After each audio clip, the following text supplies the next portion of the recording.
Lily, did you say Lwazi will speak first, or I will speak first so that I'm ready? I'll just I will call on you to speak first, and then you'll hand over to Lwazi. Okay. Good morning, everybody. Thank you for joining. I can see there are a number of people who are connecting to audio. So we'll just wait for everybody's connection to be connected. And it's really great to see so many people here. Thank you for coming to this very important public dialogue, which is taking place in Women's Month in South Africa. So thank you all for coming. My name is Lily Manoim. I'm from SALO, the Southern African Liaison Office. I will just be managing the tech side of the event. And I just want to let everyone know that the meeting is going to be recorded, and all going well, it will be live streamed to Facebook. So thank you all very much for being here. I'm going to hand over to my colleague Mali Dlamini, who's going to be providing some opening remarks before handing over to my other colleague Lwazi Somia, who will be chairing. So thank you very much, and over to you. Also to tell everybody that we want a lot of engagement in this dialogue, so please feel free to write in the chat. And there will also be a section where we'll be asking everybody from the floor to come in, ask questions, provide some input. So don't hesitate to do that after Lwazi has opened up the discussion to the floor. So thank you very much. Over to you, Mali. Thank you, Lily, and greetings to everyone in the platform. I'd like to greet the SALO family led by Joan Brickhill, the Executive Director. I'd like to greet the diplomats present, the leaders of civil society, academics, political parties, alliance partners in South Africa, and also greet the panelists for today that are gracing this occasion. Hlengiwe Dube, Tendai Mbaje, Comrade Lindiwe Zulu, and Lwazi Somia is our program director. The topic that we will be covering today is strengthening the implementation of the SADC Principles and Guidelines on elections in South Africa and the impact on other SADC countries. And today's focus really will also largely touch on the role on the issue of women, considering that is the Women's Month. So it would be lessons learned from South Africa and the region from South Africa's recent elections, including the implementation of the SADC principles, particularly in terms of human rights and democracy, women's political participation, including in South Africa and across the SADC region, issues of violence in the region, particularly against women. So in sharing just a few words, I'd like to make reference to the recent preliminary report that was shared by the SADC Electoral Observer Mission post the South Africa's elections, zooming in on the issue of women and gender parity. So the report reads, the Republic of South Africa is known for relatively higher number of women in elected political positions, such as in the National Assembly. However, this is largely due to the internal arrangements of a few political parties that actually implement gender parity. In the context of the proportional representation system, a few political parties utilize the zebra list system, whereby a male candidate is followed by a female candidate, or vice versa, on the party election list. In 2024, only 15 political parties out of the 52 on the national compensatory ballot list achieved a 50-50 gender representation. Consequently, almost 60% of the candidates were men. And this is despite the reassurance that the mission received from all political parties that the mission consulted that committed to gender equity. And I'd also like to highlight a little bit on the recommendations that CEO made in this regard in the section that deals with recommendations. They recommended political parties that have not done so in terms of the zebra list are urged to adopt a zebra list for party lists in order to ensure 50-50% gender parity for purposes of elections at all levels. So as we open this meeting, what we notice is that the observer mission, the SADC observer mission, did highlight this issue of parity, of gender parity. And we know that, well, the ANC with its zebra system and some other fewer parties have assisted in ensuring that there's gender parity, which then becomes gender parity in parliament and in the legislatures. But the challenge is that other parties have not done so. And I also just want to say something about the electoral system. What also helps South Africa is the fact that South Africa uses proportional representation. So it's also easy to do the zebra system. And the challenge in other SADC countries could be the electoral system that is used, which is first past the post, a constituency-based system, where we all know that largely it's males that are voted in the system. So SADC would need to relook at this, and probably countries would also need to relook at this. And I'd also like to say something with regards to SADC gender protocols and what SADC is doing in accordance to SADC principles and guidelines, and in accordance to the final report that was issued. There is commitment to gender equality and women's empowerment by SADC. And what is mentioned is that there's a regional indicative strategic development plan 2020 to 2030. And we really hope that these kind of documents that SADC has can be implemented, can be ratified by different countries, and can be internalized by domestic policies and domestic laws, so that we can see this gender parity being implemented in the electoral system. I'll hand over now to Lwazi, who's going to be our program director for today. Over to you, Lwazi. Thank you so much, Sismani, for unpacking what we are gathered here for. An important parcel of why we are entering this terrain of analyzing the SADC guidelines and principles is also to try to unpack what does the region do and what are the aspirations within the SADC region and towards what are the systems in place that will guarantee the voices of the people. And fundamentally, South Africa's recent elections showed us what the possibilities could be in terms of how democratic transitions can happen within a democratic context within the SADC region. So today we convened a plethora of speakers to elucidate and to unpack some of the matters arising from South Africa's elections, along with SADC's report, and what is the fundamental purpose of these regional institutions that are designed to protect human rights and democracy, and aligning that, and how do these institutions promote the rights and especially the franchise of women and also representation of women in electoral bodies within our region. As we fundamentally know, for centuries, women have been excluded from electoral processes, including casting the ballot or even running for political positions.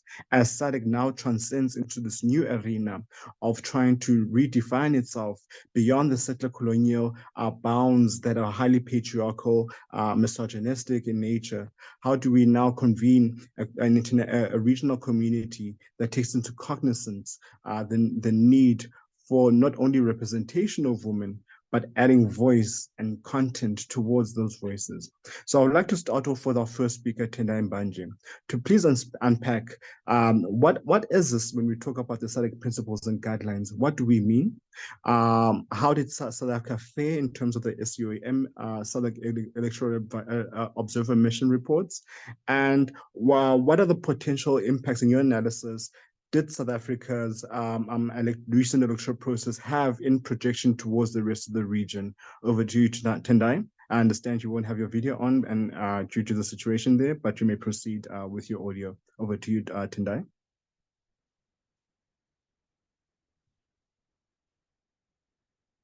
Tendai? Mr. Mbanji? Sorry, it's an unmuting problem. Okay.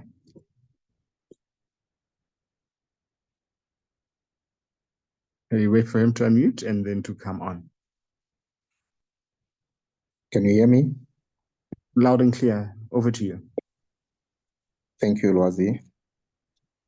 So thank you for the opportunity and good morning to all the listeners and all participants to the dialogue.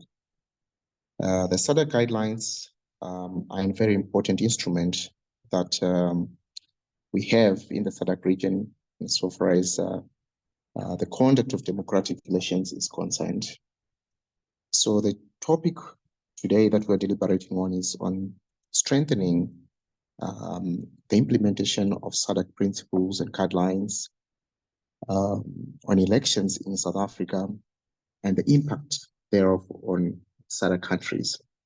So before I get into actually unpacking what are these guidelines, I would like just to give an overview of the SADC region, the state of democracy in the SADC region. As you are aware that the SADC region is also experiencing challenges as regards to its democracy landscape. The challenges varies from violations of human rights that undermines electoral processes, lack of rule of law in some other countries, weakening state institutions in some other countries that have a direct impact on elections. And also, as you have realized that the SADC region has a very bad reputation of member states having primaries of politics and diplomacy over human rights. And there's some disparity in terms of how SADC states are responding to human rights issues. South Africa in particular, it has survived, or it is surviving because of strong state institutions, the rule of law.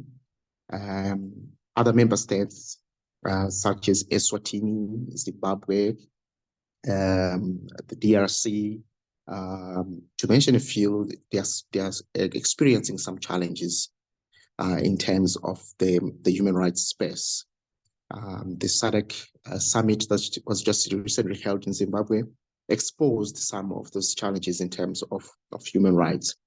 So this is the context that this instrument that governs the conduct of democratic elections, that gives guidelines on how elections should be held on the continent, finds itself. It finds itself in a region that is weakening in terms of the democracy space, in terms of human rights space. So then it impacts direct on the strength of the instrument. So what is this instrument? The SADC Principles and Guidelines are soft law. It's a soft, they're just guidelines and principles. They are not hard law. They are not binding to SADC member states, but it is an instrument that is expected that SADC states in good faith will embrace these guidelines and principles and use them as a framework in which elections are held in a country hosting or country having elections. So the SADC guidelines provides that framework on how elections should be conducted. It places responsibility of member states, what states should do and not do, if you like, in elections. It also gives a guideline to the organ responsibility for the conduct of elections, which is electoral bodies, in terms of what they should also do during elections. And then it also provides for an establishment of an electoral body that oversees elections within SADC member states. So this electoral body, if you'd like, we call it SEAG. So it has a direct responsibility on what happens in a state during the pre-election period, the election period, and the post-election period. It is an overseer to this process. And it also provides for the establishment of the Election Observation Mission, which is SIOM, which assesses the conduct of elections within member states. So it provides for SADC for this SIOM to deploy election observation mission to the request of member states.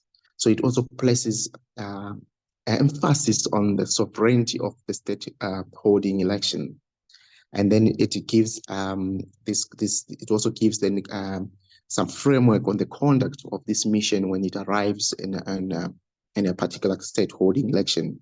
So you see that already there are some kind of limitations, because first the member state holding elections invites, then second there is a limitation in which these observers or this body that comes into member state holding elections could conduct themselves.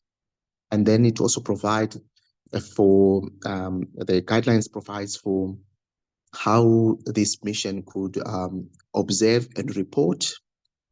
And then it also provides guidelines on what they should look at. For example, things they should look at in the pre-election period, things they should look at, such as civic and voter education, registration of voters, nomination of candidates, and so forth and so forth. Then in the electoral period, which are things like campaigns and so forth, that happens within the election environment. Then the actual election process, it provides for procedures to be observed within the electoral process, and then beyond the post-election, and then then the recommendations that this mission should then provide to the body that conducts elections, in so far as with the hope that the future elections could be improved. But as it stands, the SADC Principles and Guidelines, in my view, are a very strong instrument that applies to a state that has a respect for the rule of law.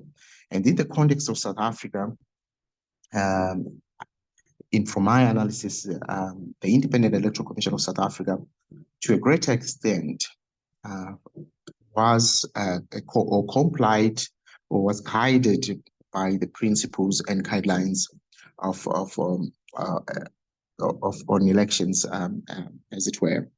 And then the principles and guidelines were revised in 2015, which is almost 8 years ago. So there were issues such as issues of technology, issues of AI, cybersecurity, that are not actually addressed in this instrument. So you realize that perhaps the instrument, so far as the issues that were emerging in South Africa's elections, the fears that AI, technology, or cybersecurity, and so forth, as there are gaps that this instrument could not envisage when it was revised in 2015. So insofar as this instrument provides a framework of analysis of elections, provides guidance to electoral bodies and institutions within SADC and the member state, it provides the responsibility for member states during the elections, respect for rights and freedoms, and also for the suffrage, among other things. The principle itself, the principles and guidelines, they kind of fall short on addressing emerging issues and challenges that are arising in the electoral space, such as disinformation, misinformation, for example, that is coming as a result of AI and technology. So that's the kind of challenges that and gaps that this instrument did not envisage. But in a nutshell, I would say that the SADC Principles and Guidelines applies to states that are stable or could be implemented by states that have respect for the rule of law, They could benefit a stable democracy, but insofar, because they don't mention when these principles and guidelines were drafted, in my view, there was a perception that the SADC region is a homogeneous region, which is not the case. The SADC region member states are experiencing contextual challenges that are unique to each and particular member state. Some states are strong, some states are weak, which then has made or gave a perception to the weakness of this instrument. So I would say that the SADC region is blessed to have a good instrument, and its application depends on the strength of the state, or the democratic strength of the state holding elections. And in the context of South Africa, I'll comment again that in my view, from what I've been looking at, I don't think there were major challenges experienced as so far as lack of compliance with these principles. I think I will rest my submissions for now. Thank you so much, Tendai, for laying the foundations and a basic understanding of what these SADC principles and guidelines do represent, and also how they were implemented within South Africa. Now, to take on this discussion forward, we bring on Hlengiwe from the Center of Human Rights at the University of Pretoria to please unpack, what has happened in South Africa in terms of this electoral process?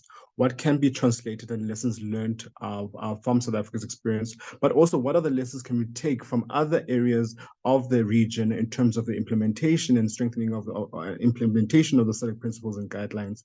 And also, what are the weaknesses? There have been a lot of complaints concerning, as Tendai Manje highlighted, that this is a soft policy regime and does not have legal repercussions. However, the lack of congruence or application of these guidelines has dire human rights and human life consequences within the region. So, Hlengiwe, could you please come on and please give your remarks to this discussion? Over to you, Hlengiwe.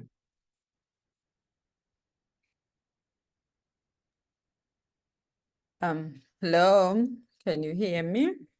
Loud and clear. Thank you so much. Thank you to the organizers as well. Much appreciation for including us as the Center for Human Rights based at the University of Pretoria in this discussion. Tendai has given us a run through of the guidelines. The guidelines, and that they are a soft law instrument. They are not binding. These SADC principles and guidelines on democratic elections. Yes, indeed, they are not binding, but they are a persuasive document that can be used, or that is supposed to be used for guidance to support standards that are already existing regionally and continentally. It builds on what is already existing. So we already have the Democracy Charter, which is a continental framework that we have. And we also have gender-specific instruments, such as, the SADC Protocol on Gender, 2008, that, states in the SADC region have signed up to. We also have continentally the protocol to the African Charter on the Rights of Women, popularly known as the Maputo Protocol. So all this, whether it's the Maputo Protocol, whether it's the SADC Gender Protocol, they provide for women's participation in the political space, including elections. And then the guidelines now, the SADC principles and guidelines come in to complement what is already existing, and we have those binding instruments. For example, South Africa is a state party to the African Charter, and it has also ratified the Maputo Protocol. So it has an obligation as a state to abide by the rights that are enshrined in the African Charter and also in the Maputo Protocol in support of gender parity as far as elections are concerned. And I also agree with Tendai that The instrument, yes, the last update, the guidelines was in 2015. So much has happened, especially within the information space and technology space that has an impact on elections, and indeed an update is required, and I think that is supposed to be done as soon as possible. So I'm glad that this conversation, we are having it during this Women's Month, which is a very important element and an opportune time to discuss women's participation. So I'm going to highlight just generally the experience that we've had in the region, but also come back to South Africa as well. So looking at these guidelines as well, that we are saying, yes, they do need an update, but currently, as they stand, if you look under the objectives of the guidelines themselves, you would find that it's very specific to issues of gender balance. They're saying it says one of the objectives, as part of the objectives, is to encourage gender balance and equality and ethnic and it also talks about religious diversity in governance and development. And also when you look into further in the guidelines, it also mentions the specific issues around composition of election observer missions, for example, that they should include, they should be gender parity there. Although we see that, in terms of the representation, if you look at most observer missions, most of them, especially the leadership of observer missions, you'll find that the women representation tends to be lacking in that regard, although you would find that women will participate in the observer missions. But in terms of the leadership component, we are found wanting there. I happened to attend the joint session where it was the SADC Election Observer Mission, I think the AU, I can't remember which one was the other one, soon after the conclusion of the elections in South Africa. And I remember that, the high table there where the presentations were taking place, there was no woman there who was represented in that session. It was all men, and I found that very concerning, considering that these observer missions are supposed to be guided by these very instruments that promote gender equality or encourage gender equality. It's actually women's participation in politics is one of those issues that should now be normalized. We should speak on these issues from the top of the tallest building and make it normal that we're supposed to have, women shouldn't be struggling to enter into these spaces, but we find that it's still a struggle. So, but, despite the fact that women have been in most countries or everywhere, they are, in terms of the electorate, they are, the largest number when it comes as far as compared to men. But when it comes to decision making or being in the leadership, that's where you find issues. And I'm glad that at least parties like the ANC are deliberate, although the implementation can be something different, but in terms of at policy level, you have something to say. As a party, we have the zebra policy, and then we have parties like the DA that says no, they have it's merit-based. But also if you have such kind of a situation, it kind of ignores those challenges that we already are facing, or the inherent discrimination that is already existing in terms of balancing men and women. It shows that there is no deliberate attempt to take women from the back and bring them to the forefront of politics. So yes, women, if you look at the South African participation, women participated, but the face of political parties, the face of the political landscape remains very much male, and women tend to play a supportive role, or are playing a supportive role.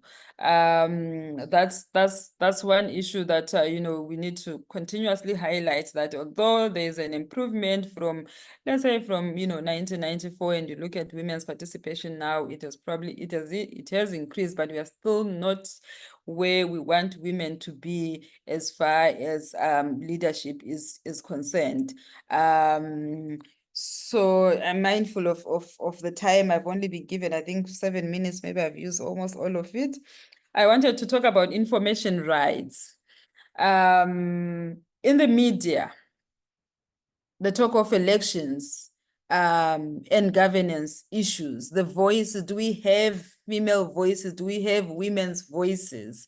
The discourse is also very male dominated. We have very few women commenting on issues of politics, political parties, governance issues, campaigning, and all that. So the voice is also, the female voice is not very strong, or it's not very visible in the media spaces. And when it comes to use of social media, for example, they've been, if you look at recent studies that have been done, research, or simply if you go on X, you would find that women, I'm sure you have witnessed women facing a retaliation on those platforms, and psychological, some of them say that they have faced psychological violence from the way they have been treated on social media, or this prevalence of sexist behavior as well, which is a very troubling dimension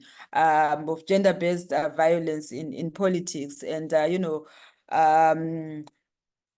I think that's another issue that we need to highlight, which is very damaging and discouraging for women who intend to participate in politics, who intend to be in leadership positions, that if they put themselves out there in the public space, for example, on social media, there is that challenge. I was also in Botswana recently, I think in June, and it was an engagement on the upcoming elections in Botswana, and the female politicians that attended that engagement spoke about how the terrain in the media space, in the social media space, is very unfriendly. It's very it doesn't create, and there's no environment for healthy conversations, for progressive conversations. The conversations always turn sexist, and it's very discouraging for those that are already in the space. There are some, we can give examples of some that are not that have stopped using even those spaces. And these are spaces that women are supposed to use also to advance their political agenda, but the spaces are very harsh. There's I wanted to highlight that issue, but also the issue of violence as well. Gendered political violence is still much a thing in the political space that also discourages women from participation. I know I've gone beyond my allocated time. Thank you.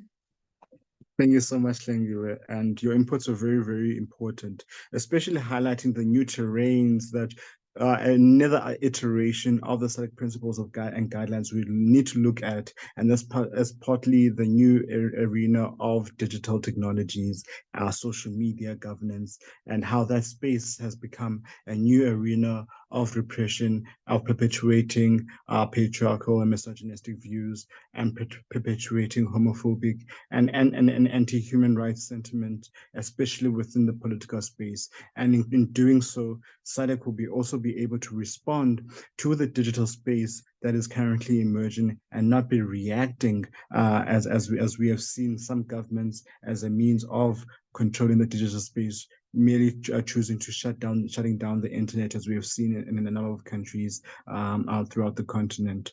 But to now bring the conversation back on the South African elections, I'd like to bring on an NEC member of the African National Congress, a freedom fighter and human rights activist, along with an advocate for women and peace and security, and a keen advocate for women within the continent and the region. I would like to introduce Ambassador Lindiwe Zulu, member of the ANC International Relations Subcommittee and NEC member.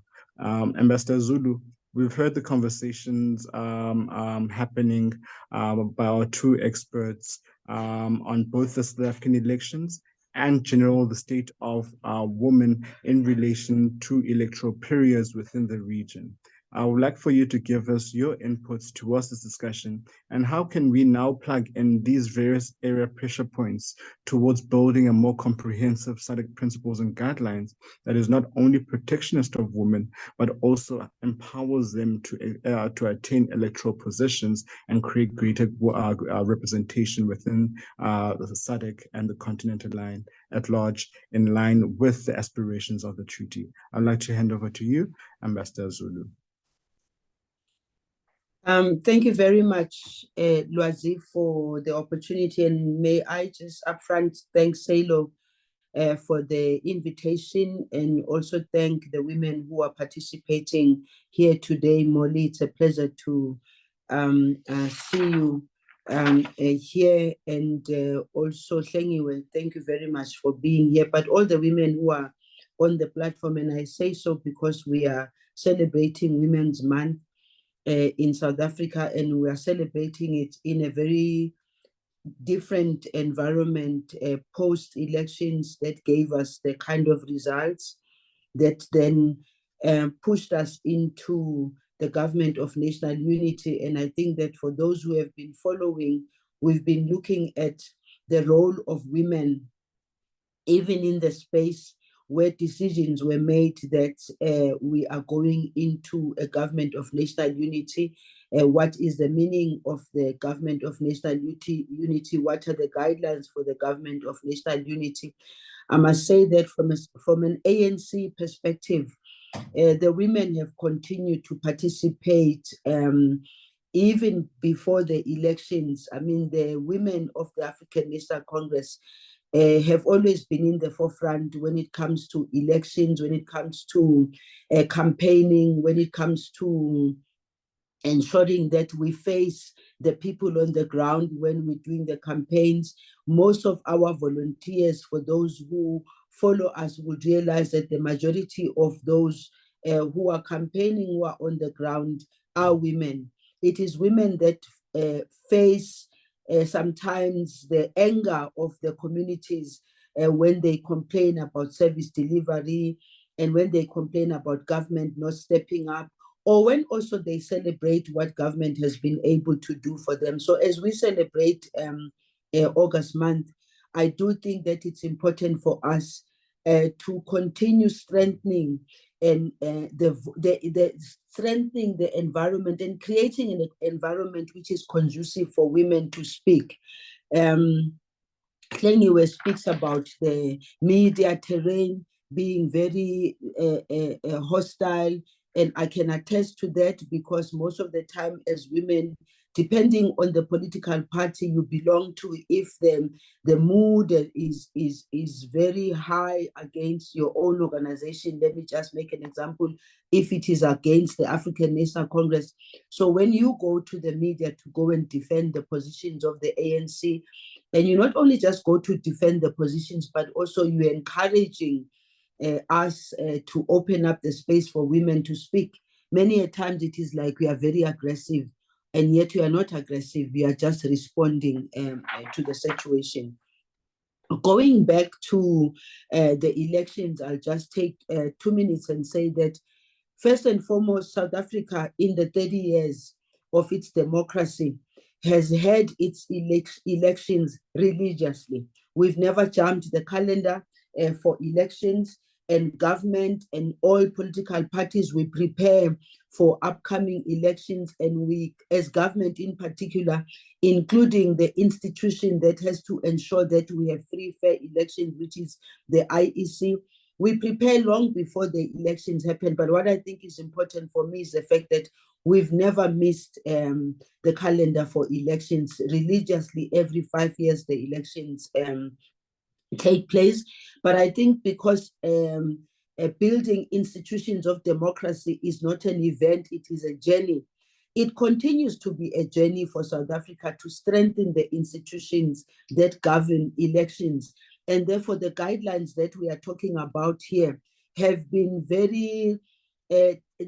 taken very seriously by the African National Congress, first and foremost, and therefore by government itself. And I'm hoping that even towards the future, South Africa will continue to be a torchbearer when it comes to the guidelines and strengthening those guidelines, because it's one thing to have the guidelines and they are comprehensive. It's another to make sure that there is implementation. Our biggest challenge is the implementation of those guidelines, which brings me to a point of, if we have these guidelines, who is the watchdog for the implementation of those guidelines? Does the watchdog have the teeth of seeing and making sure that the guidelines are adhered to? When we go to monitoring elections, for instance, I've attended a number of monitoring missions in the region, Zimbabwe, Angola, and Mozambique, and there are countries that are upcoming now for elections. I think Mozambique and Namibia are coming for those elections. What are we doing about it right now? So that it's not a question of we're only going to wake up to it at the time that we have the elections. What are the preparations towards that? What are the structures? And from an ANC point of view, I must say, we have the liberation movements, and we agreed that we will monitor each other's elections, not necessarily because we just want to go and support our sister parties. It is also because we are trying to share good practices. Even when we go to those countries where we need to be critical, we become critical, because when all is said and done, it is about building institutions of governance where people can have the confidence that when we're going to elections, we know that our vote is going to be protected, firstly, by the institution that runs the elections. We know that the rights to vote and the human rights and everything else is respected. From a South African point of view, I think it's important for us to appreciate that fact that South Africa has consistently held its elections, but also has put money into it. Because if you don't put money in supporting the institutions such as the IEC or any other institution that you have in your country to make sure that they do their work without fear or favor, and they also, when they announce the election results, you have the confidence that they did what was necessary. Yes, with these 2024 elections in South Africa, there were murmurs and there were complaints, which some of the complaints were very genuine, because some of us experienced some of the shortcomings of the IEC in the far-flung areas.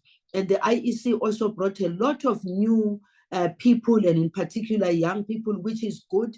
But it was important for them to make sure that they are properly trained, so that people, when they go to the polls and they go to vote, they know that they have people who can have confidence in them.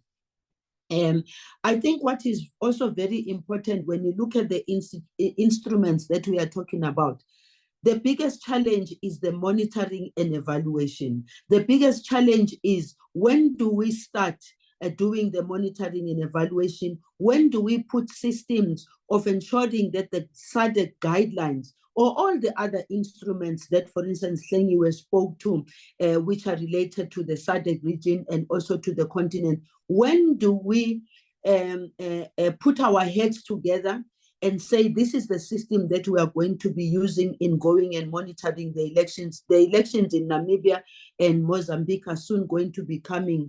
Are we going to wait until the elections are happening that will decide on the monitoring of the elections? Who's going to go there? Do we have people going there much earlier to go and engage with the electoral commissions of these countries, with the political parties of these countries?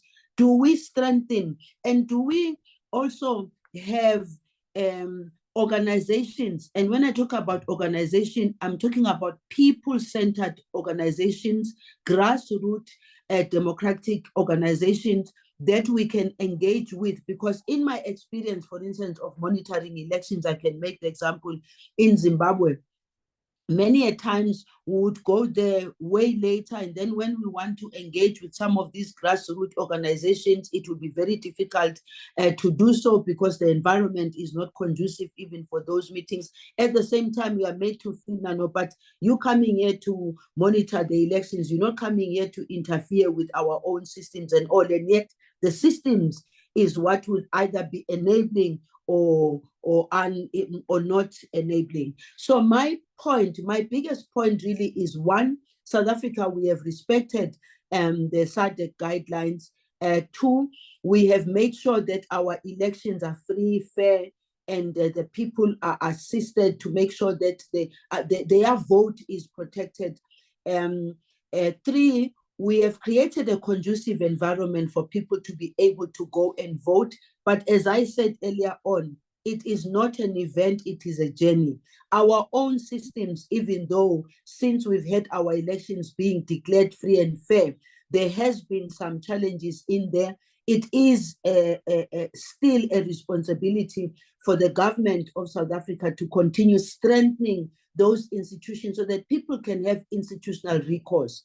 Finally, I want to, as well, I spoke to the issue of monitoring and evaluation. We can have all these things, the charters, the instruments, the Maputo protocols and all that. We can have all those things nicely written and being applauded to be very good instruments. But the problem is in the implementation of these instruments and making these instruments, making people of our countries and citizens to feel that these instruments are actually making it easy for them. Then lastly, it's about women.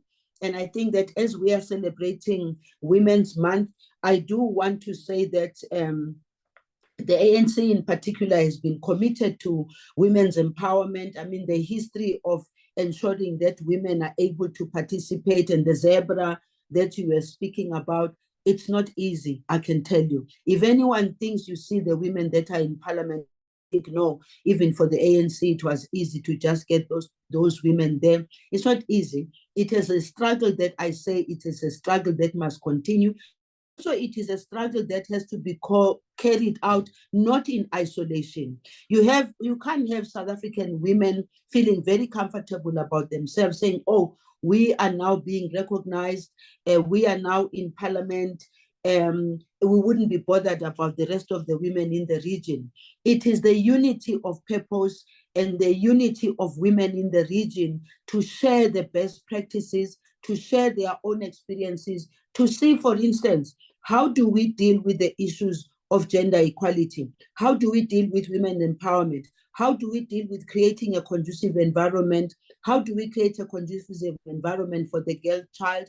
How do we, most importantly, mobilize men to also recognize the role of women in society, not only today, but ever since time immemorial, the role of women in South Africa? I can tell you, particularly in the ANC, and most of the women were in the forefront of the political campaign. Our volunteers in the men in majority, it is the women who hit the rubber on the streets going to our communities. The lessons that can be learned from there, from the ANC and from other political parties that are progressive in putting women forward. How do we then make sure that within SADC region, as women, we speak to each other and we support each other and we confront the challenges of poverty, hunger, and unemployment, because it continues to have the face of women. But I do think that we are committed from a South African perspective, from government and from an ANC point of view. We've been committed to women empowerment. And as I say, it's not an event, it is a journey. But it is important for us to cut that journey short, because we can't be saying women empowerment is a journey, fighting gender-based violence is a journey, economic empowerment of women is a journey. Yes, it is a journey that must be traveled towards an end of that journey. Thank you very much. Thank you so much, Ambassador, for your contributions to this discussion. They're highly appreciated with a broad insights on the various matters and your ability to synthesize them in your usual way has been highly invaluable. And so thank you so much. I'll now come about to the part of the program where we open up to the rest of the audience for questions, comments on the relevant topic. So I encourage everyone who has their say to raise their hands. There is an item at the lower part of your screen where you can raise your hand and you can make your comments, and then I will note you. Joe, so please feel free to raise your hand and chime in. Batabile Dlamini, please unnote you. May you please proceed? May you unmute yourself? You.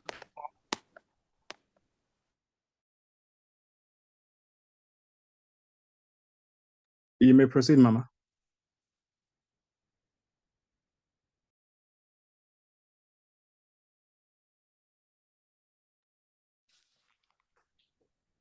You may proceed. Yeah, me and her have been having meetings early this morning.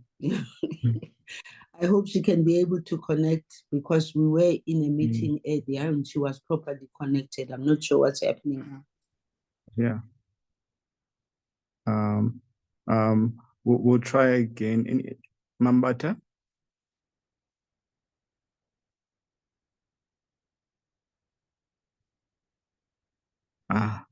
Maybe it's a connection issues. So apologies for that.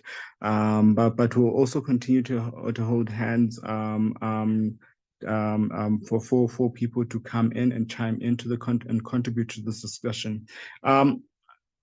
Ambassador Zulu, a lot of the questions, you highlighted a lot of things around implementation and a lot of the critiques that people have had about the region is the inability or the lack of consequence management when it comes to when countries are not adhering to either the guidelines or even the SADC treaty.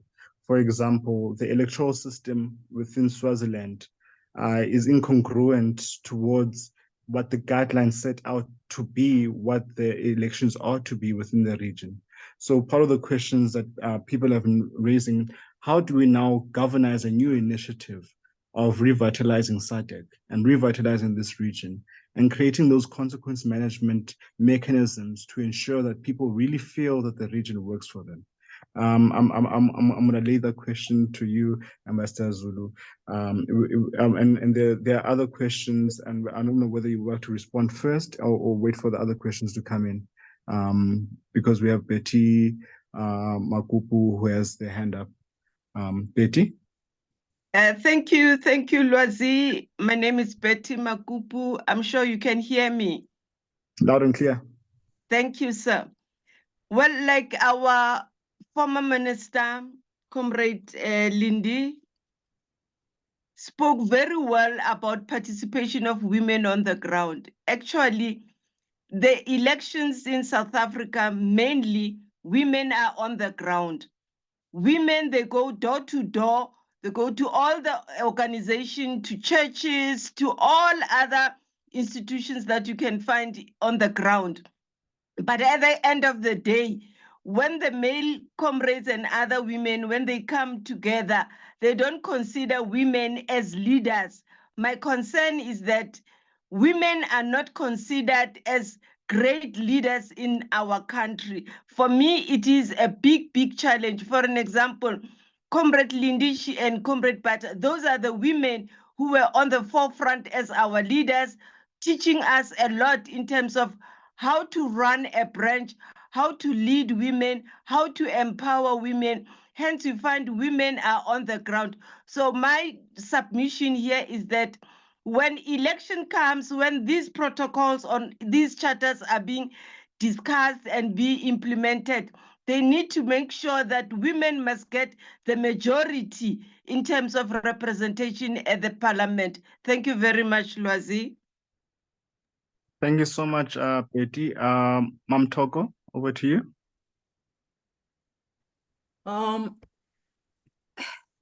We have all these mechanisms within SADC, within the AU, and internationally. Within SADC, we have the gender protocol. And to me, the question is because all those, including international like SIDO and whatever, they do not have an enforcement mechanism. How do we begin to say all these instruments are good and they can save us, but they fall short because if they are not adhered to, there is no fallback. So how do we begin to say in all the system, international, regional, SADC, how do we begin to work towards, because everybody agrees that there's no enforcement mechanism, and on the international things for reporting some of these things, they say if you come too hard on a country, then it means that they withdraw, they don't report. And I'm sure maybe with SADC as well, being an old boys club, they don't want to come too hard on each other. But how do we work towards saying, thank you very much, beautifully done, could be useful, but there's a need for an enforcement mechanism?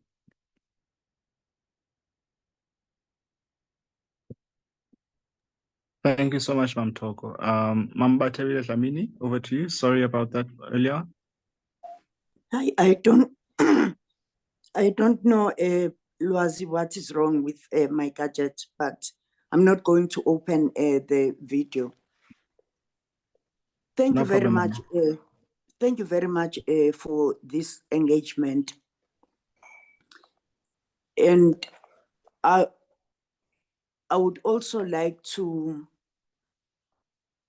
highly appreciate the contribution by Hlengiwe, because it touched a lot on the issues of women, and spoke about some of the things that continue to happen in different countries, but we don't have solutions, though there are instruments that are very prescriptive in terms of women. As the last speaker has said, there is no enforcement. In South Africa, the ANC has taken a decision that there would be a 50% representation of women in parliament and in the municipalities. And because that is only enforced by the structures of the ANC, and it does not affect other organizations, when we go to parliament, we don't have a 50% representation of women. And it happened now, for instance, when the leadership was forming the government of national unity. Most parties had to be turned back, because when they were asked to bring names of people that should be in the cabinet, they brought men only. And they had to be reminded that we are committed to 50-50 representation. And when the ANC was in power, like in the past elections, or during the sixth administration and other administrations before, we have always had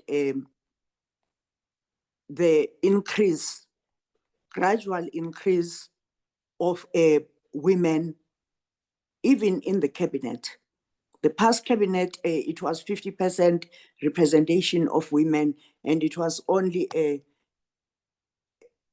presidents that were men, and that is still happening now.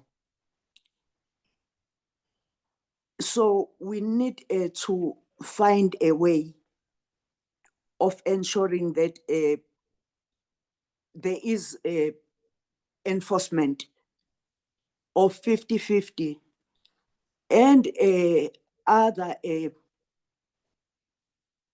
things that would put women in a better position, because having 50-50 women representation means you want people that are going to focus on the issues of the country, yes, well and good, but ensure that the quality of lives of women change.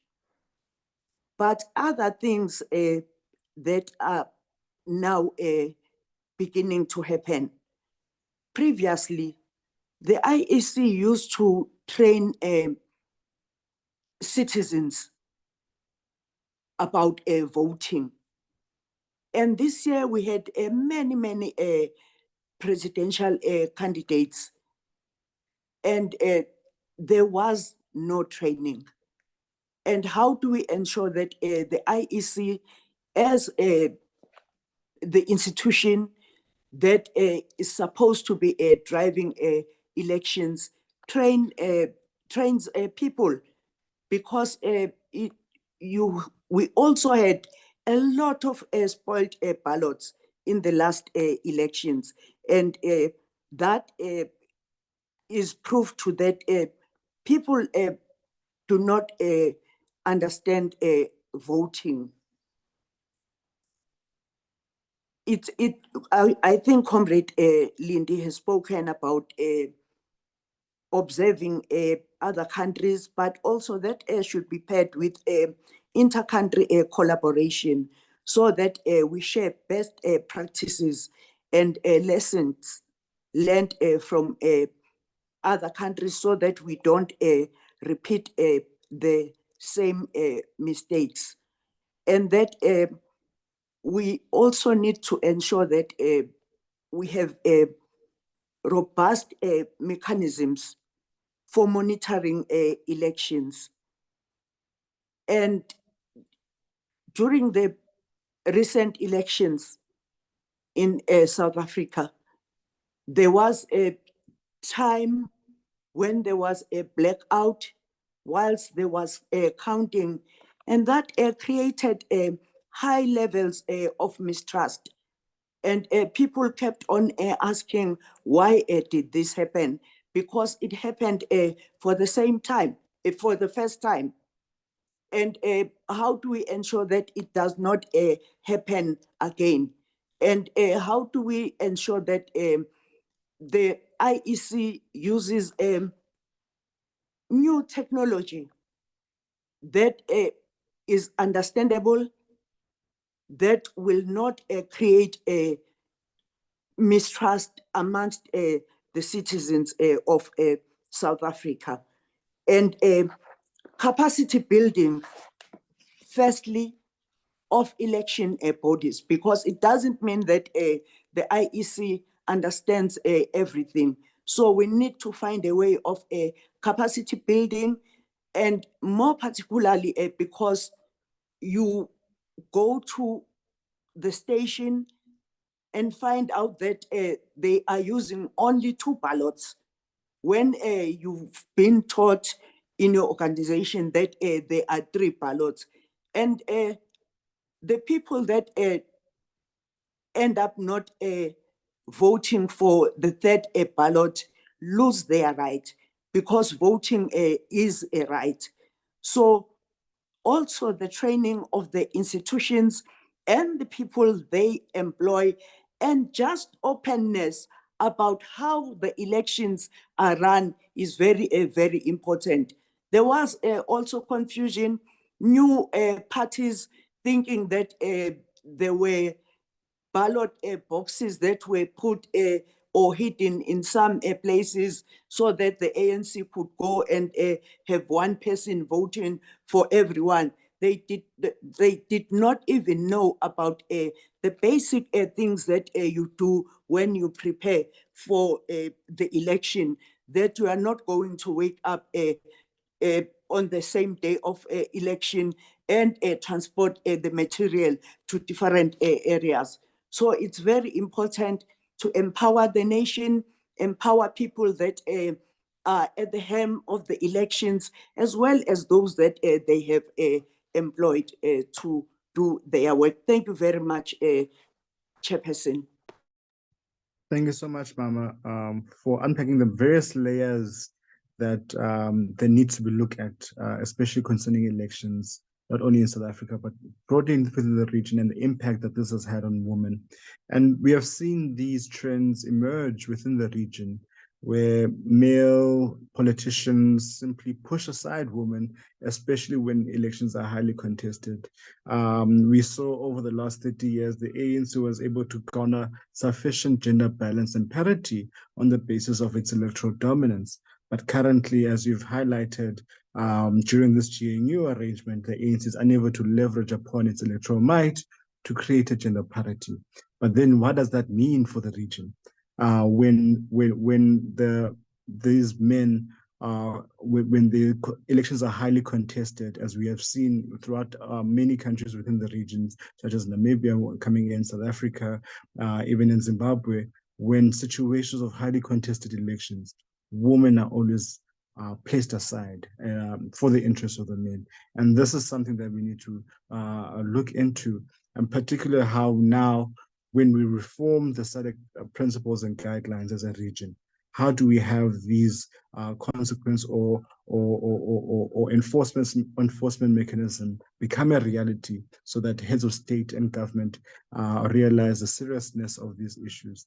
I would like to go back towards our speakers to comment a bit about what the members of the audience have been saying, and especially addressing some of the questions about the enforcement mechanisms. So I'd like to start off with Hlengiwe and then go back to Ambassador Zulu. Hlengiwe, do you have any more comments and response to some of the issues raised by people in the audience? Yeah, I'll start off with you.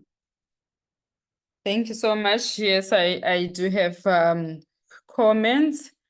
So on the issue of enforcement, let me just say out a few things. That yes, indeed, that's a weakness that we have in terms of the framework, the enforcement of the frameworks. Like it's been indicated that the frameworks are good, you know, they are there.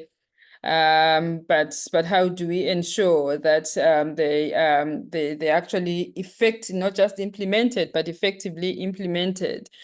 One of the weaknesses that is there is that the international law principle, in terms of the international law, there is a principle, Pacta Sunt Servanda, which is basically saying that agreements must be kept. In other words, treaties must be observed, and it's derived from the Vienna Convention, which says every treaty in force is binding upon states to it and must be performed by them in good faith. So when South Africa, for example, ratified the African Charter or ratified the Maputo Protocol, which is the Women's Protocol, and ratified the SADC Gender Protocol, the understanding is that when a state ratifies that protocol, it must implement it in good faith. It must keep the agreements. The agreements must be kept. And the principle applies that states must act in good faith and ensure compliance with their obligations. So what I've seen as far as the Maputo Protocol is concerned, I'll just refer to the Maputo Protocol.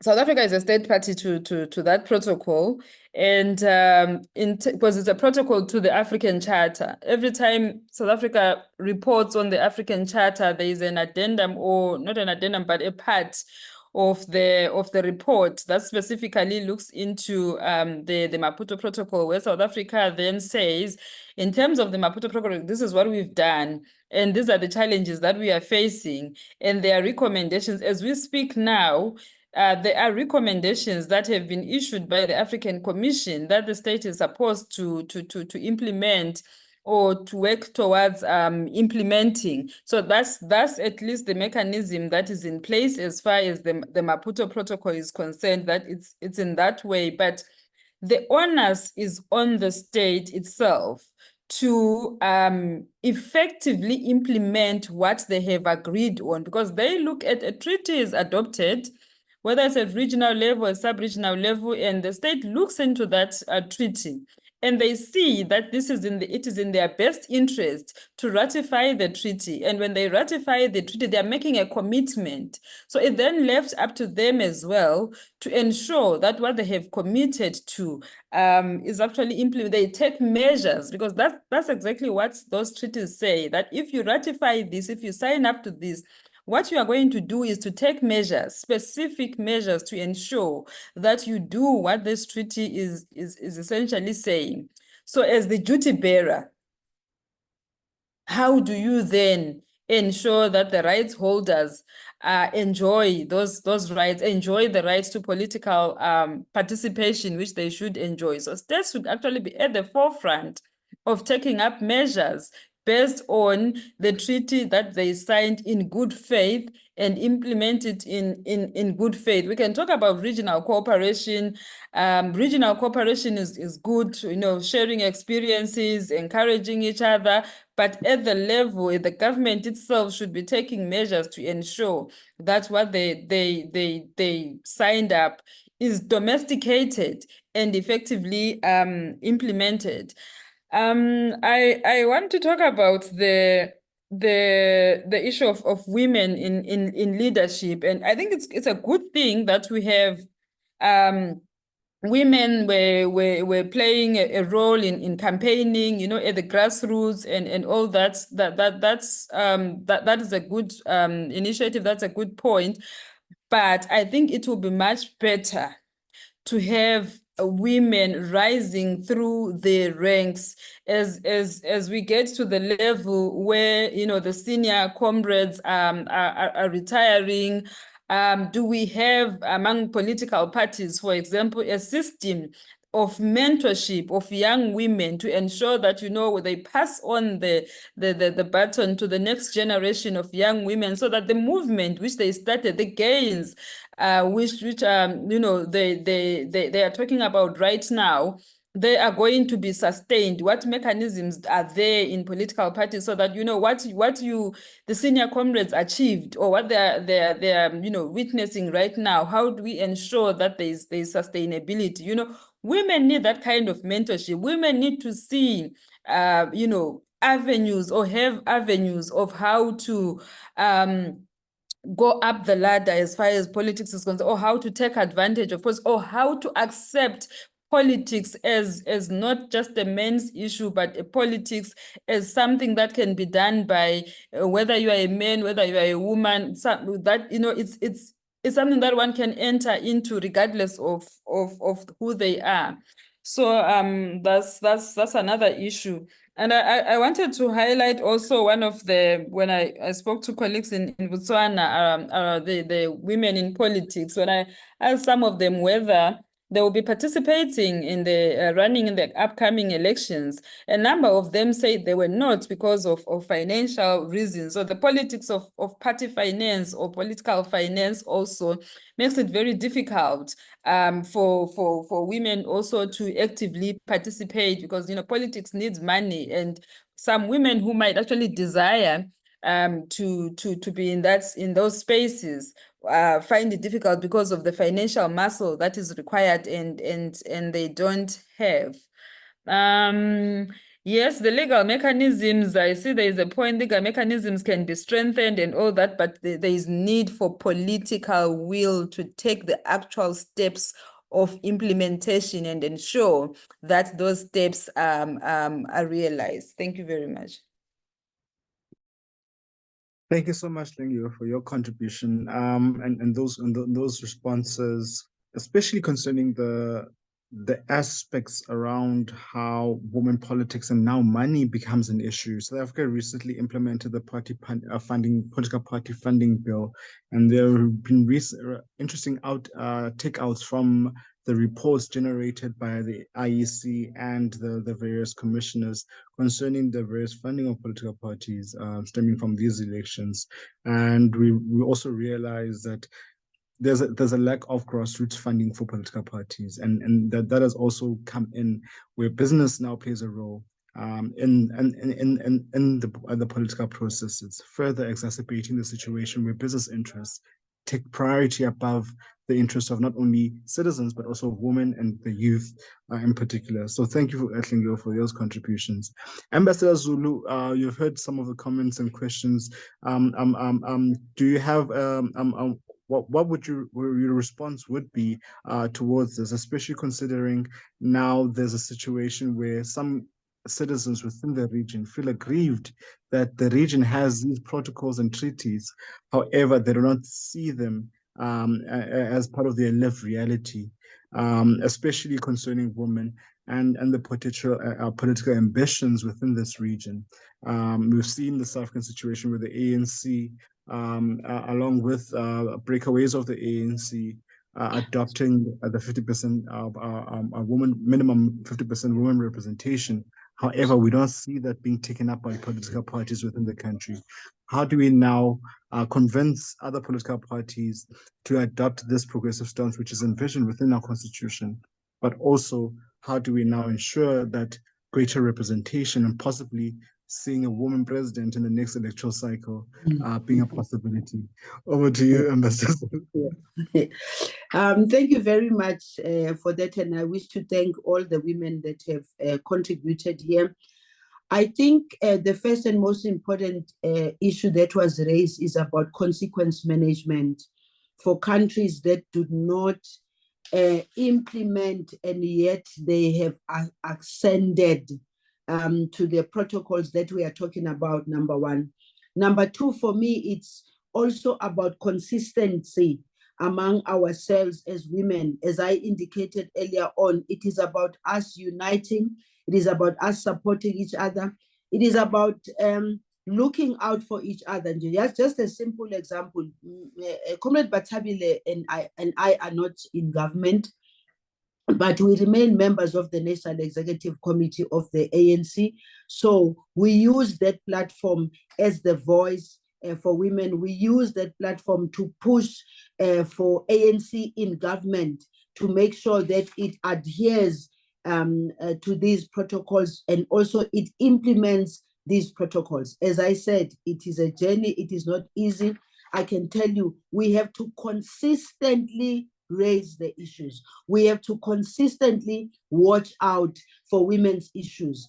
Comrade Bata, when she was president of the Women's League, it used to be painful to watch that every time she has to be focused on the general issues that are related to the ANC, its policies, its approach to transformation and all.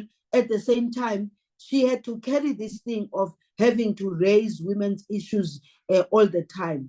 Sometimes she'll be doing that, and as she stands up to speak, they'll be, oh, there she goes again. You know how some male comrades would just label you for that and think every time you're standing up, the only thing you're going to be talking about is issues of women. Nothing wrong with doing that, because it is the journey that she herself and myself traveled to get to where we are. It is a journey that goes before even 1994 and the history of the women's struggles, even including women to be members of the African National Congress, let alone to be elected into the National Executive Committee or any other prevailing structure. So it's consequence management? Do we have systems? And also it is about leadership. What kind of leaders do we have in place who will be conscious and be consistent in making sure that everywhere they go, they remind the institutions, they demand of the institutions to make sure that they implement the decisions of SADC, the decisions of the AU itself when it comes to women's empowerment, decisions that are made at these structures, are they implemented or not? So I believe that the mentorship also was spoken to. You know, in the South African context, Comrade Bata will also attest to this. Mentorship is a two-way process. And I feel like in South Africa right now, because of the political dynamics and because of the way also the media is approaching things, and they tend to want to say, oh, Minister Zulu is out of government, there's nothing we can talk to her about. Oh, but Tabile Dlamini is out of government, there's nothing much we can talk about. And then there is also a gap between ourselves, the generation of 76, and the next generations that have come after that. The gap is being deliberately orchestrated so that Eba Tabile and myself must not be seen to be influencing the younger generation with our minds of being emancipation of women, freedom of women, making sure that women, when they go home, they are not turned into slaves when they get home. So that gap, unfortunately, is growing. If I look at our time, with the likes of Mamuwini Madikizela Mandela, with the likes of Umasi Sulu, with the likes of Megetu Chope, who's just turned 99. Those women knew where we were, knew what we were doing, knew even about our families and assisted us to, don't go this way. But that gap now is so huge. And I believe, part of the creation of that gap is wanting to weaken women at all times, women not to be united, women not to fight and struggle and continue the struggle. We need to close that gap, because if we close that gap, what I spoke about earlier on about organizations and people-centered organizations, if we connect, Comrade Batabile and I are speaking today, both being members of the ANC, but what about the rest of the women who are in other political parties who actually did not benefit that much? We benefited from the liberation struggle, or from Abomam and Sophie to Brain and their standing up and all that. We benefited 1994, pre-1994, when we were in the negotiations. We benefited because the women then pulled us and said, we are going to Kempton Park. We are going to fight for women in the negotiations process. We benefited 1994 when the ANC in particular was very clear that we are going to have women, even though they were not as much as they were later on when the ANC decided to make the decision of 50-50. We benefited a lot. Where are these young women that we need to connect to? We connect to the ANC Women's League women, the women's league structures. We connect to those women, but women of South Africa are beyond just being members of the African National Congress, beyond just the ANC. There are structures that need to be strengthened and be created so that this that we are doing here, Batabile Dlamini and myself are doing, we must be able to be heard. We must share our experiences. The media doesn't have time for us, I can tell you that. They ignored us already by the time of elections, because sometimes they don't want very articulate, older women. They don't want us to be seen to be articulate because they don't want us to influence. But let the struggle continue, and let us not lose sight of the fact that we might be in a better position from where we were 30 years before, but there's lots of young people who are in a worse position right now. Thank you very much. Thank you so much, Mama, for your contributions in this discussion. I'm just going to open up for a last round of questions for this discussion, as we see that we're running out of time. But I would like to sneak in a last set of hands so that people can contribute and chime in. Remember, go to the reaction bar below on your screen. It's usually the heart or the reaction bar, and you'll be able to raise your hands and you'll be able to unmute from then onwards. I'll just give you a few seconds for people to find that bar and raise their hands. If there are no hands, we'll be moving on to closing rounds. Oh, Lucian, Lucian, you may proceed, my leader. Thank you very much, Comrade Tawanda. Comrade Lwazi, sorry. And good morning, comrades and friends. I'm Lucian Sekhami, and I want to declare upfront that I come from a very male-dominated trade union background. So I can attest to what many speakers have said, that it's indeed a very long way to go, regardless of whether you are in South Africa or not. And in many respects, it can be very worse to be a woman in South Africa with all the rights and institutions that we have, than in a politically violence-infested Zimbabwe, for instance, and mainly due to the huge levels of inequality that we have in South Africa. So I just want to say that lack of socio-economic rights it's a very big issue as far as women's struggles is concerned. The question of unemployment, the burden of social reproduction lies mainly on the shoulders of women.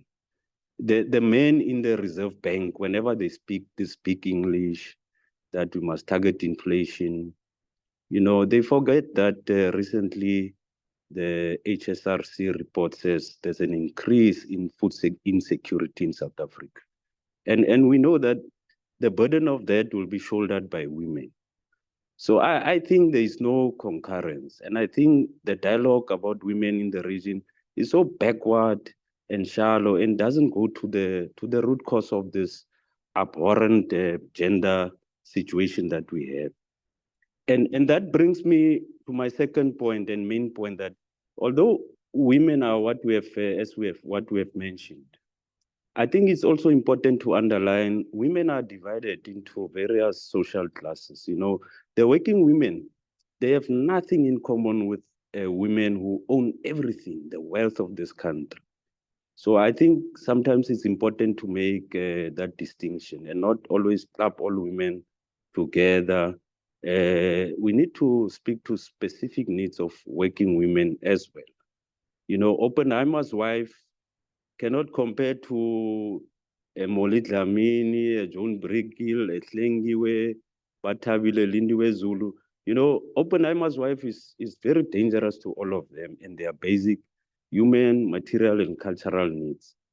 Madam Oppenheimer is concerned about how much wealth she can accumulate, and they are concerned about how to put food on the table, how to end GBV. Oppenheimer's wife should have said, no, don't donate money to form new men-led political parties. Rather spend it on combating GBV or women-led initiative, but she didn't do that. My next point is also that I appreciate inroads made by South Africa, but I think it's thanks to the vision that our liberation struggle had, that we had these very good institutions and policies and good women presence in parliament, in business. But I think also sometimes we monumentalize South Africa's political inroads on gender equality, because all these achievements are also accompanied by a rise in the horror of GBV. So I think we need to see a reduction in violence against women and a general improvement in the living conditions of women. And we need specific steps that are focused. So, Tendai, I feel South Africa is not surviving, as you say. I think it's a case of one step forward and two steps backwards. It's almost as if we need to start from scratch and deal with the fundamentals. Given this record level human trafficking, mainly of women and children. I mean, what kind of a progressive gender society are we when a male priest takes a machete or a panga and AK-47 and walks into a school, in front of young kids? So I think we have to be careful how we assess progress. And I agree with Comrade Lindiwe that we must only applaud these policies and institutions and guidelines if there is implementation and if these policies and guidelines produces results. Otherwise, they are really useless. And also, I think on the guidelines, for me, these are SADC guidelines. They are a bare minimum and not gospel. I think we should aim to go beyond these guidelines and do more in terms of promoting democratic electoral conduct. If I was president, I would not ratify them because they are too low. They can't protect women in Zimbabwe who are beaten to a pulp. They are kidnapped for campaigning during elections. So I think we need to embrace them only insofar as they are the minimum. But I think we can't over-monumentalize them because as things stand, they are not defending women from male hatred. And then just on the question of the IEC, I think the IEC in South Africa was ill-prepared to conduct an election. And maybe this is something that we need to pay attention to, because we amended the legislation and allowed for the first time individual independent candidates. And the IEC didn't get enough time and space to prepare for the new reality. I think there were glaring mistakes which hopefully will be corrected. You could clearly see the IEC is understaffed and their budgets had all been cut. And I think the result is we now have a male chauvinist political party and new male-led, very insignificant parties who are part and parcel of the decision-making. So that's why I say it's a regression in general, because exemplary women who have given it all in the struggle, Lindiwe Zulu, Batabile Dlamini, Naledi Pando out of parliament. And as you say, we now have this very young, articulate, new generation women who are sometimes masquerading as the real leaders. And I think that you even have more state capture men in parliament. So the question of quality versus quantity, I agree with it, Comrade Lindiwe.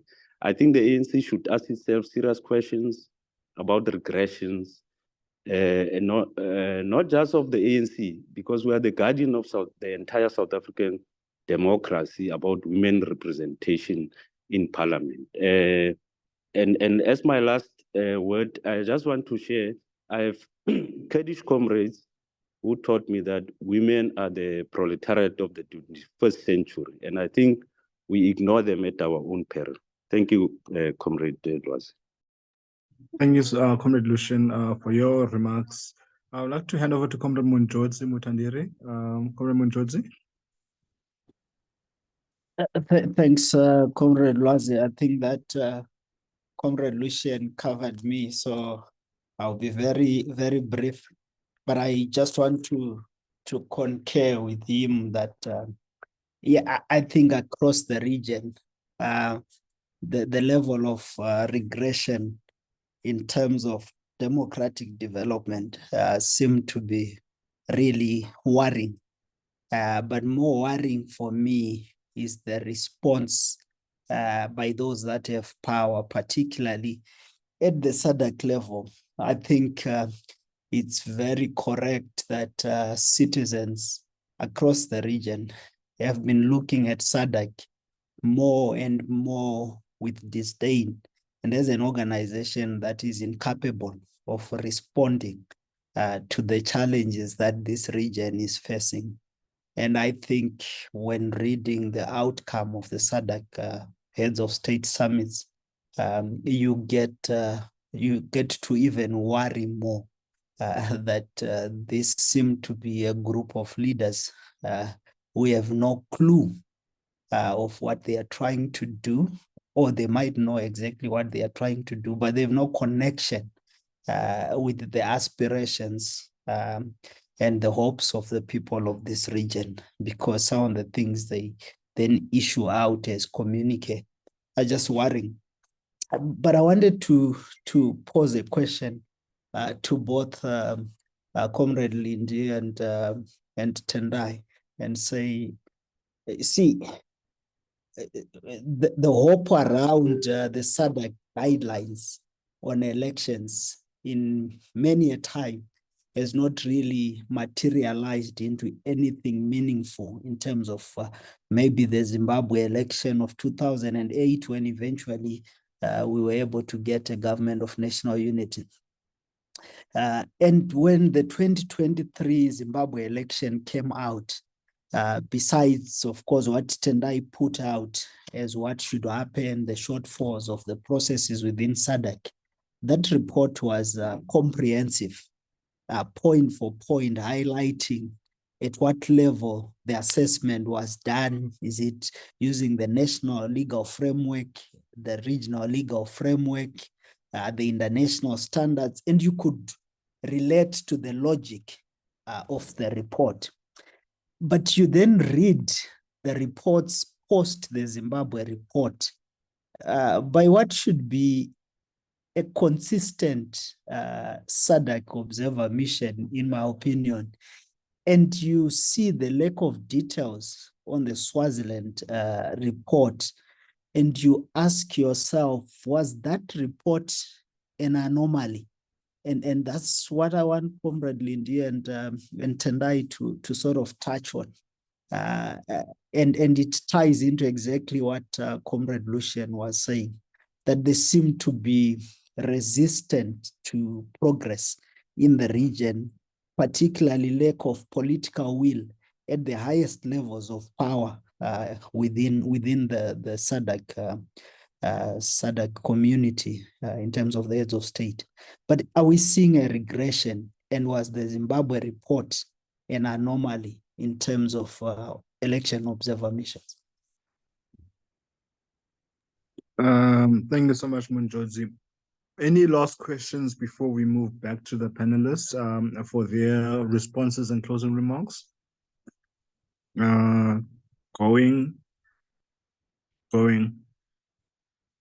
Gone. Thank you so much. I'd like to first move on to Tendai to give your response to some of the questions and your parting shots to the meeting. Tendai?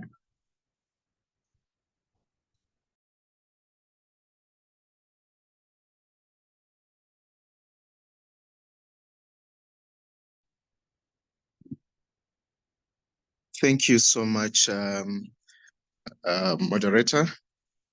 I do think that Comrade Munjozi mentioned quite important remarks here. There is, of course, the issue of democratic regression on the continent is really compromising the quality of instruments that we have at the region. If you look at the Zimbabwe report, and if you look at the Eswatini,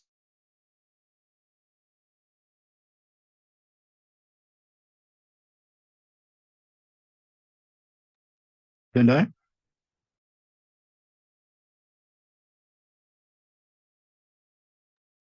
I think we've lost him for network problems.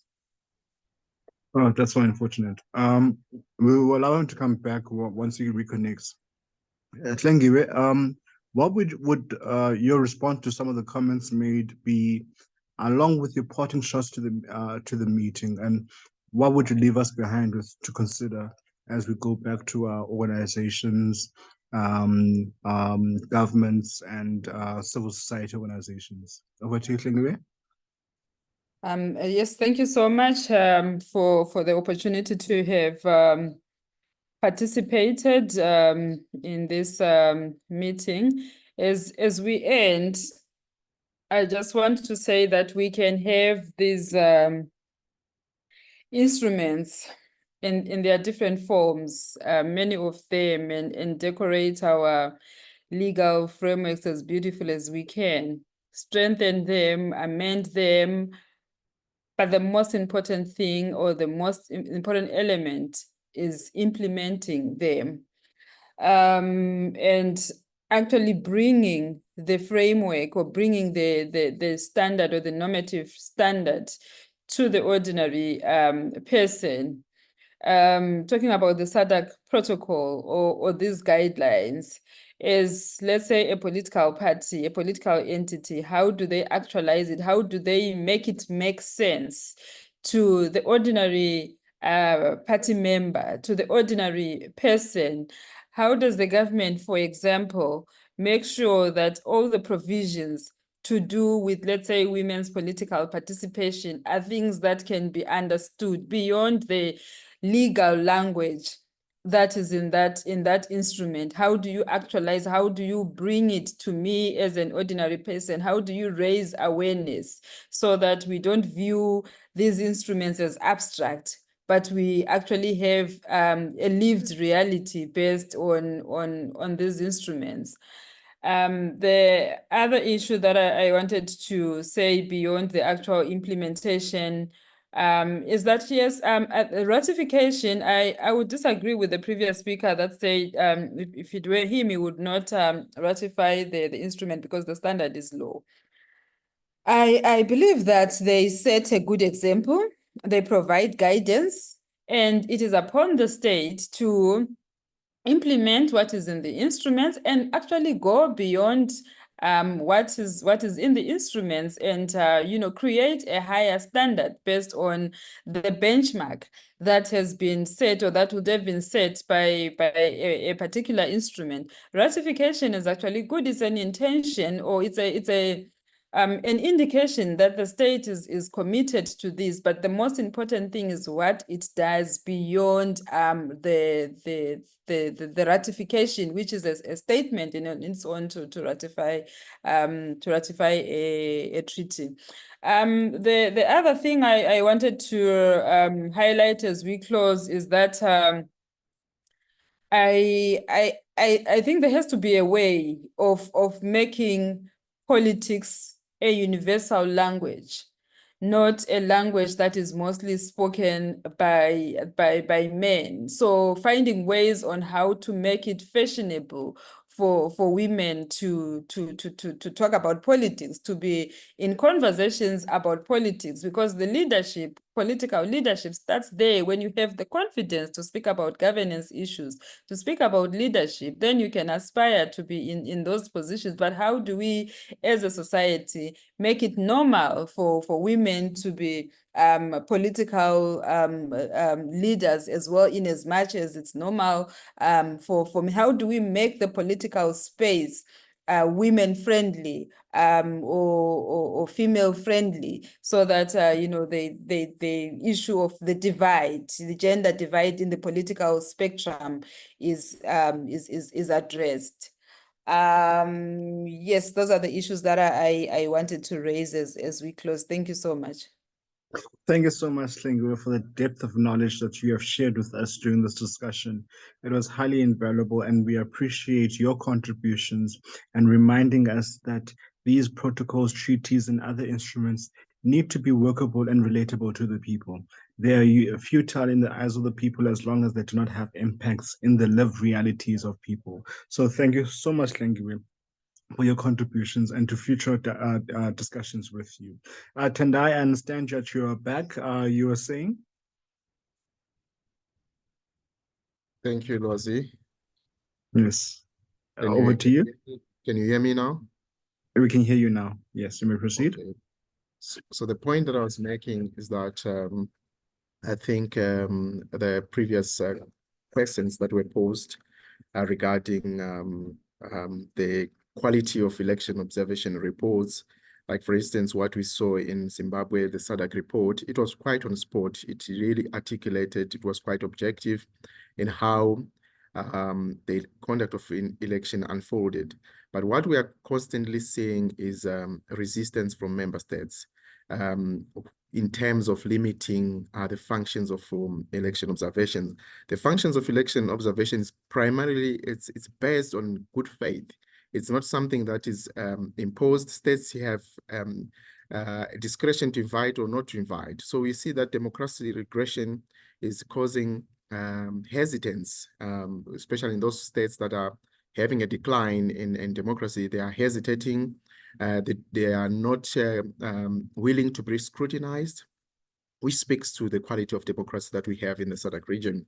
So what I think is that insofar as the election observation findings could be useful in terms of the outcome, what the observers have found on the ground, particularly what we saw in the SADC report, I think it's a good starting point, in spite of the consequence that happens where the state resists the outcome and they don't want to implement and so forth. And also then, on the other hand, I would like to highlight that we constantly also see that election observation missions of intergovernmental organizations are not being objective enough. They are prioritizing diplomacy over the proper assessment of election administration, which goes back to say we need civil society organizations to participate in this intergovernmental as election observer missions that could participate and provide and bridge this gap. And we've already begun seeing it with some of the election observer groups that I'm part of, like, for example, the African Center for Governance. It's a civil society group that is participating in intergovernmental spaces, which I think is a good starting point to have civil society provide objective views where intergovernmental organizations are prioritizing diplomacy. I think there is a way to go about this democracy regression to complement where the gaps are.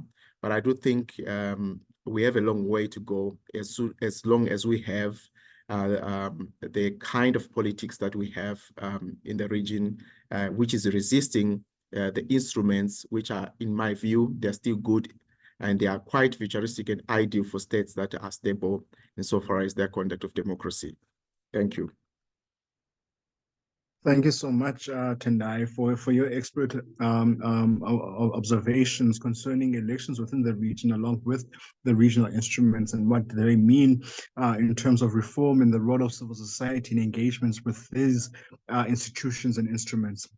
I'd like to move on with Ambassador Lindiwe Zulu concerning your comments and your parting shots to the meeting, and what you think should be done going forward, and South Africa's outlook on the region and the ANC's outlook on the region, because we've heard a gloomy picture when it comes to elections and democratic governance within the region.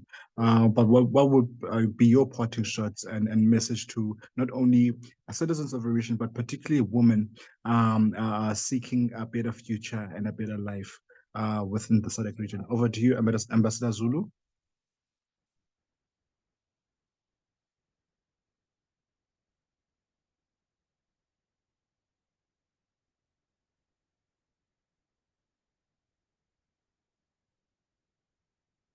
Is she still connected? No, she's still on, sir, but she's still muted. Oh, right. You may unmute yourself, Ambassador.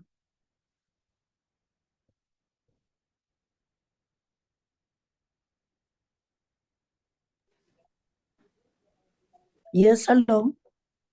Hello, Mabata. Yebo. Yes, Mabata. Ambassador Zulu, we've lost her. Hopefully you can come in. Your contributions to the meeting on what women should look forward to in terms of the region, especially highlighting the challenges that we've seen and possible reforms that we might see in order to uplift women in relation to electoral periods and the way forward. Over to you, Mambata.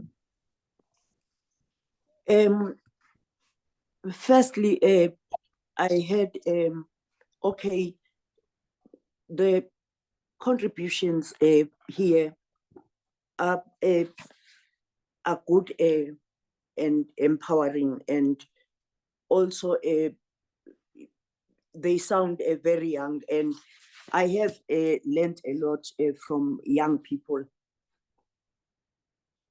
They come up with a very radical ideas.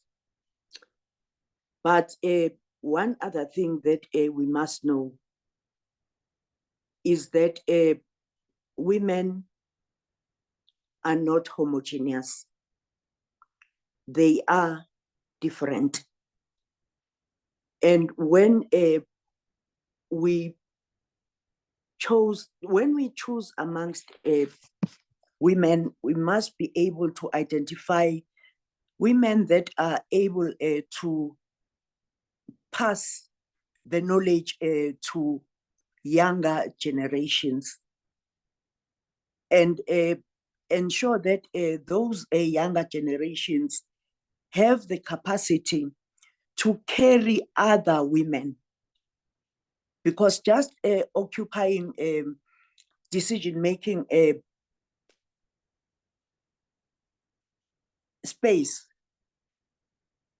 does not mean that you believe on gender equality and just generally on women's issues. I was also thinking whilst you were speaking, because I am the deputy president of PAO. They call it vice president. So I sent a message to Ambassador Zulu and asked if she has your contact numbers, because I thought that one of the things that we should do is to modernize PAO, because PAO is still working in the space of former liberation movements, and that does not create more space for women, because we need to have access to all women, and we also need to be able to make sense to women that are part or form part of the opposition parties. And we must have a single platform of action that is intergenerational, because if we want to occupy the space continually, we won't be able to make a difference. And Comrade Lindy mentioned a very important thing, that we are not the same with the present generation in terms of the standard of education, in terms of robust debates, but also we grew up under the culture of working as a collective, and they are able to define things to smaller particles, because the way we worked previously was about working with a collective, about ensuring that decisions are taken for everyone. So it's very important that we hand over the baton to them, but at the same time, try and ensure that we make sense in terms of where we come from and where we can work together. There is this thing that worries me, of young people saying they must be given a baton. No one is going to give you a baton.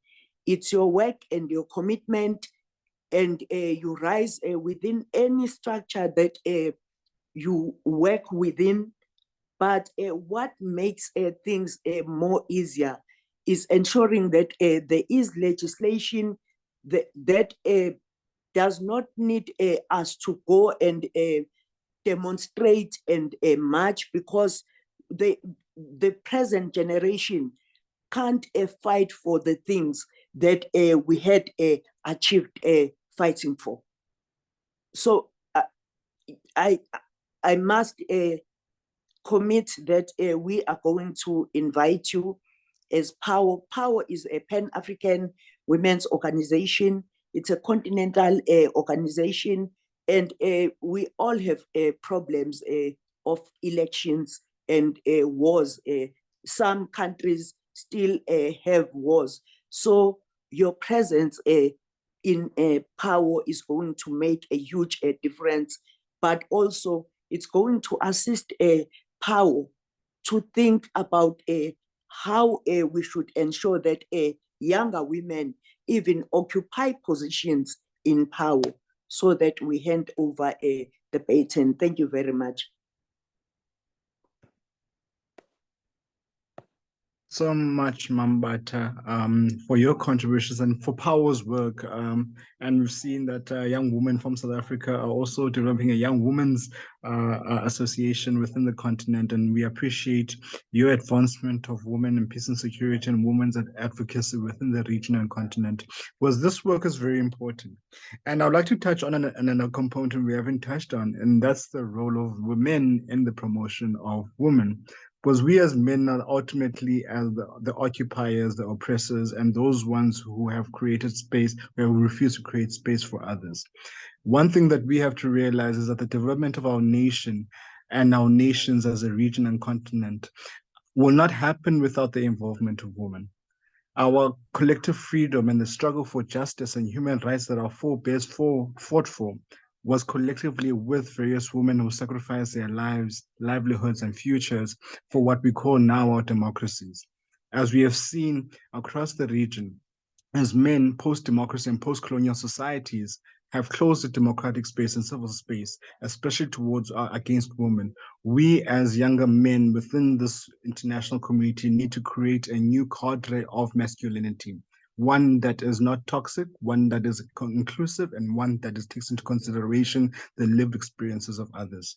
We have to consistently redress and learn and unlearn our behavior that we have taken from previous generations and create a new cadre of men. And that is part and parcel of the promotion of advancing a society that is better going forward. It is fruitless that men will consistently sign a petition without them enacting these words that they sign onto into their lived lives. And we have seen the rise in gender-based violence within our continent and region, and in particular in South Africa and other aspects of the continent and region, and we have to bring an end to it. It is incumbent upon us as men to call out our peers and to consistently hold others accountable.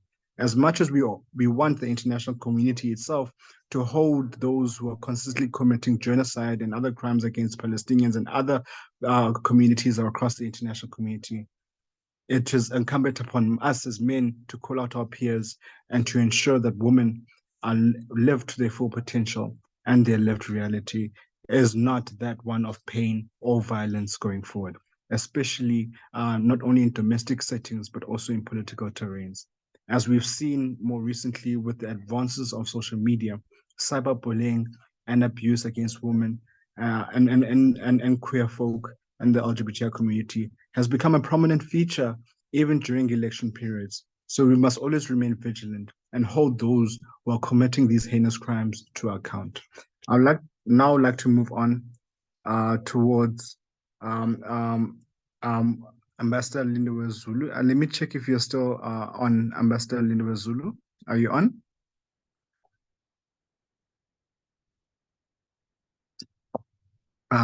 It seems like the network is still giving her problems. But in conclusion, we as the Southern African Liaison Office commit ourselves to having more of these dialogues, as we believe that through these dialogues, we can build consensus on the way forward, not only within South Africa, but region and continent at large. And part and parcel of what we do is through convening these dialogues, build necessary pressure points and build transnational solidarity networks that will often champion the human rights of those often marginalized within the political discourse. And this includes in foreign policy, peace and security, and other related issues. In this dialogue, we saw an exemplary panel deliberate on the status of the SADC principles and guidelines towards democratic elections, including its impact on the region, and particularly relating to women within the SADC region. And there's a realization that there needs to be some form of consequence mechanism or enforcement mechanism in order to make the aspirations rewritten in these protocols and treaties a reality. And we as SALO commit ourselves to having these dialogues in order to bring that to reality. And we'd like to thank our developmental partner, the Constitutional Fund, for making this dialogue reality. And we would like to see you next week as we continue to have more of these engaging discussions in order to advance not only the region, but the continent and the world at large. Good afternoon and goodbye.